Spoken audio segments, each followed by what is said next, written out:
Good evening, students. Here we are at the intro for week 5, and on the agenda are a few items, including talking about a discussion question in which I'm going to ask you to sort of compare the Goodhart-Willcox design and layout chapter against some of the claims made in the McLuhan-Fiore massaging the message chapter. I'm going to talk a little bit about your BA-SMLs. A couple of you are keeping up on them. A couple of you have not yet done much there. I just updated mine.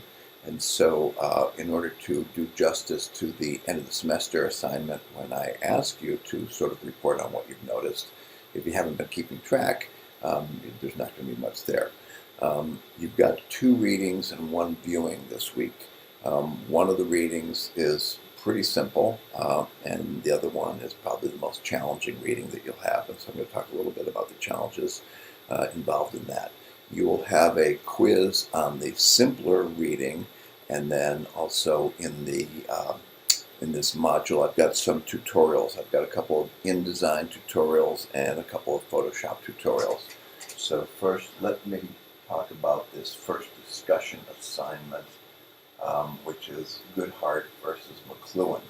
So you had a chapter on layout and design from a Goodhart-Willcox textbook, and it's just sort of plain vanilla. This is the way that layout and design has been done in this country probably since the 1950s. And then you read this piece of analysis by Lupton and Miller talking about something from the 1960s, which was apparently revolutionary in terms of the way it treated layout and design, and yet it apparently had little impact, or at least in the view of Lupton and Miller when they were writing, they said it had not had any impact. So what I'm going to ask you to do is think about some print publications that you're familiar with. If you subscribe to magazines or basically what I do often is I don't subscribe to any magazines. I get the New York Times, and it includes the weekly magazine, which is one source. And then I often go to Barnes & Noble and buy an overpriced pastry and cup of coffee, and then I read about $45 worth of their magazines while I sit there for an hour. But the other way that I get access to magazines is when I visit my sister. Their family subscribes to Rolling Stone, Vanity Fair, and Sports Illustrated. So the assignment asks you to think about some print publications that you're familiar with, and then evaluate the degree to which you think Lupton and Miller's claim that the print publication has been very insignificantly impacted by the sort of radical ideas that McLuhan and Fiore sort of embodied in their massaging the message.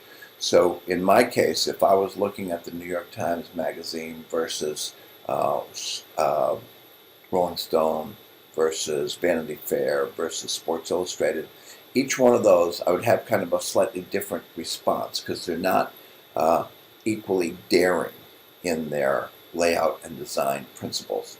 So I've set up the discussion board. It's one of these ones where you just do it and you get the point. But I've set it up so you don't get to see what other people have posted until you have posted your own response to that question.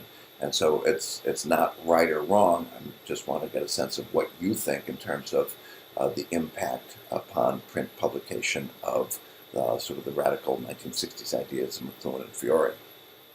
Then I just updated my BA-SML, my visual affordances social media log. And so I had posted 2 things. One on Valentine's Day. There was a lovely sort of bouquet of flowers in my house for my wife, and so I posted that there. And so, like, what did that afford me? It afforded me the opportunity to say, oh, see what a lovely husband I am. Then, more recently, this past weekend, I attended a 2-day workshop at the Pennsylvania Academy of Fine Arts. It was a watercolor workshop. So I like to do watercolors. I've been working on it for a while. And so I posted the result of that 2-day workshop, and as a watercolorist, I could say that I'm fairly limited but so limited that when I showed my wife a picture of what I produced, she said, "You didn't make that." And that relates then to one of the viewings, which has to do with seeing is believing and the credibility of pictures and images, etc. So again, I encourage you to think about it. I noticed one person was talking about using filters in LinkedIn. So each one of these social media that we use has some potential, including it can give us the ability to control the results. So at one point I said in Facebook, I'm sick of seeing this, I don't want to see this, I don't want to see that, etc. And then, just sort of ignored it. One of the things I have yet to see in Facebook is any of the changes that were very much in the news about how Facebook is going to change the algorithm that determines what I get. So this could have been just so much hype on their part, or maybe they're actually doing it and I just haven't noticed the effect. But paying attention to the affordances, not only what you get from these visual media, but then what you were able to put out from these visual media. So my 2 posts on Instagram are about what I'm putting out, and then also what I get, because it turned out enough of my friends said enough nice things about my recent watercolor, where I feel pretty good about what a watercolorist I am. So you've got 2 readings. A second one by Lupton and Miller. So the first one by Lupton and Miller was sort of history / critical analysis of the impact of McLuhan-Fiore. This one is about the law of the letter. And so, as you may recall, Ellen Lupton, one of her area of expertise is really typography. And so this essay basically talks about structuralism. Now, you've already encountered structuralism once in the one of the early presentations was a PowerPoint presentation about semiotics, which is sort of the science of signs. And so that was very much influenced by structuralist linguistics. So structuralism is going to come back when Ellen Lupton talks about the laws by which typography changes. Okay, and that relates to the other reading, which is The Rhetoric of the Image by an author by the name of, he's French, his name is Roland Barthes. Okay, Roland Barthes. And so The Rhetoric of the Image is based upon past readers. They'll say this is probably the most challenging reading that you'll have this semester. And critics of Barthes and deconstruction and post-structuralists will say it's not challenging for good reasons. It's challenging because it's so much gobbledygook and nonsense. But people who have a high opinion of Barthes and of other structuralists and post-structuralists say, no, these people in the 60s and 70s in France basically identified some things that were going on, the way images work, that nobody had identified beforehand, and so this stuff is worth knowing. So whether you buy it or not, it's something that would be beneficial for you to think about it. And so what I'll do is I'll create some discussion questions focusing on specific aspects of Barthes' article, Rhetoric of the Image. In an attempt to help you tease out whether you find his claims reasonable, whether you think they are, do they make sense, and are they of any potential use to you, okay? And then the viewing, there's about an hour-long documentary. It's a PBS documentary on American photography, so it's part of a 3-part series. So we're skipping the first part, which is sort of the early days of photography. There's some interesting stuff in there, but we're doing the middle part, which is where photography becomes a very influential thing in American life, including the photography that you get in journalism, but then also the art photography, and then sort of social issue photography. How photography and eventually television influenced America's reaction to, say, both the civil rights movement and to the war in Vietnam. So there are some interesting claims about the power of photography. And again, the question of, is it a believable photograph? Can you really believe these images? Or once you're done with Visual Design Project 2 and realize how easily you can doctor an image that never existed and make it look pretty believable, that will have an impact. And then I've thrown in 2 tutorials. One is InDesign tutorials. So I myself have never really had to use InDesign. My print publication production, the vast majority of it I was able to do in Word. And then because I've got pretty good command of sort of charts and graphs that I could put into Word, that was enough.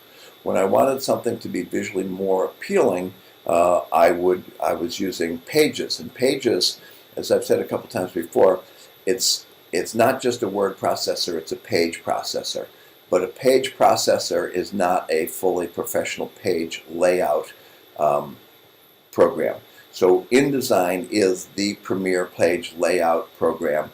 And so before there's one tutorial showing you the 10 most useful things to know, and it take about 45 minutes. And the other is a link to a whole collection of tutorials. So one of the things about InDesign is it is an interesting example of how rapidly things change in technology. Because once upon a time there was a company called Aldus, and they had this tool called PageMaker. And PageMaker was the dominant tool for page layout for print design. And then what happened was Aldus gets bought out by Adobe, who bought Aldus and bought its product PageMaker. But well, by that time, PageMaker had already lost most of the market share to QuarkXPress. So what happens then is Adobe says, okay, we have to get back the market share, so they come up with this new thing called InDesign, and they succeeded in recapturing it. So although at one time QuarkXPress probably had 90% of the market for professional layout, now they've reduced back to about 25%, with the remaining 75% going to InDesign. So if you are not a professional page layout person, you don't need that. If you are a Windows user, you probably have a Microsoft Publisher, and that would be good enough for your needs. But if you need professional level layout and design, which you would if you were going to lay out something that then is going to go to a printer, then you want something like InDesign, and it is a powerful, it's a beautiful tool. One of the lovely things about it is the way, because it's from Adobe, it integrates then with Adobe Illustrator and Adobe Photoshop, and that's always a nice thing when multiple programs from the same vendor integrate nicely with each other. That's one of the things I like about the fact that my personal computer is a Macintosh, an Apple, because then what I'm able to do is integrate the iMovie with the sort of the photo capabilities of the Macintosh, with the audio capabilities if I've got some music in iTunes, etc. So for me, because I am not a professional producer of sort of professional grade print publications, I don't need InDesign, but I recognize its what an outstanding product it is, and the great fact that it integrates so nicely with Photoshop and Illustrator. So I'm going to wrap this up now, and I'm going to apologize for not yet having graded your visual autobiographies. I got about halfway through grading them, and then I was waiting on seeing what came in to the discussion board where you were telling us how you went about it. Several of those were successful. One of the challenges has to do with the fact that you had an original document, which was a PowerPoint slideshow, maybe it was only like 5 megabytes. As soon as you're adding audio or video to it, it becomes much larger. So in some cases, people, as they tried to load it to the discussion board, it didn't load, but I will solve that. And then there's one in which there are what look to be perfectly good videos that have been embedded into the PowerPoint slides, which is great, but the privileges on the videos were not set right. So I will communicate to that person that they need to make those things public, or at least, they need to make them public so that the rest of us can view them. So let me save this and post it to the start of this week, and then expect a couple more things from me in the coming days, including the grades on your visual autobiographies, and then responses to your discussion board postings about the process by which you created your visual autobiographies. All right, so I'm signing off for now.